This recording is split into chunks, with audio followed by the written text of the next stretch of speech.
The notion of a U.S. war on terrorism is simply a fraud. There is no war on terrorism. The Anglo-Americans are backing terrorists exactly when and where it suits them, from Chechnya to Cuba to other points around the world. This is a typical British strategy. You've got to know the name of Brigadier General Sir Frank Kitson. He was the British operations officer in Kenya at the time of the Mau Mau. And what Kitson saw, which has been known to commanders for centuries, millennia, if you've got an underground nationalist organization and you want to discredit them, you create your own parallel underground nationalist organization. You send them out. It's got to have the same name. It's got to have a false flag. You send them out, have it commit tremendous atrocities. Those will be blamed on the original relatively benign group, and they'll be discredited, they'll be demonized, and you gain political advantage. He wrote a book about it called Low Intensity Operations. And the technique is called the technique of the counter gang or the pseudo gang. Just as Al-Qaeda, in the broader sense, is a pseudo gang or counter gang created by US and British and Israeli intelligence. It's a counter gang against normal Arab nationalists or anybody with any positive agenda for reform or independence or development anywhere in the Arab world. They can always be labeled Al-Qaeda. The reductio ad absurdum of this is President Chavez of Venezuela, after giving Bush a hard time at various conferences and doing things to undermine the dollar, the neocons are now accusing President Chavez of being a member of Al-Qaeda. So you can see how easy it is to demonize somebody once you've got a good counter gang going.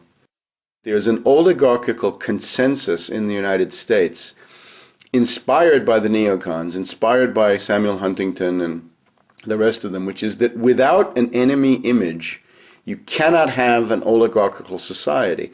Ultimately, that's the why, because if you look at this, you say, terrorism, endless war, why, who benefits? Those who benefit are the beneficiaries of the current system, financiers primarily.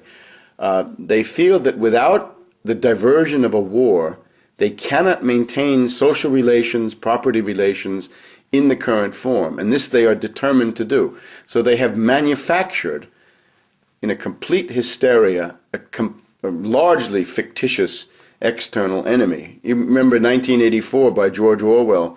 Julia at one point says, I don't even think there is a war, it's just a fake to keep people under control. Orwell, I think, had a very good understanding of some of these psychological mechanisms. Julia, do you think the resistance is real? No. None of it's real.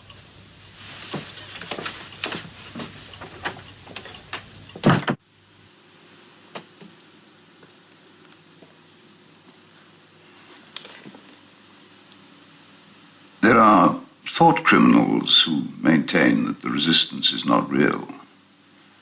Believe me, Winston, it is very real.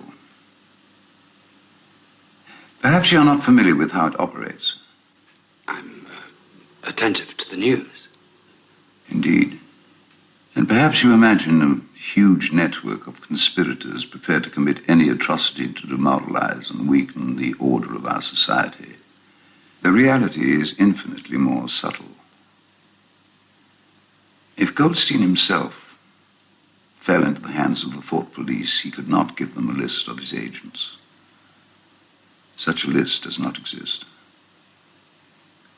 They are not an organization in the sense we know.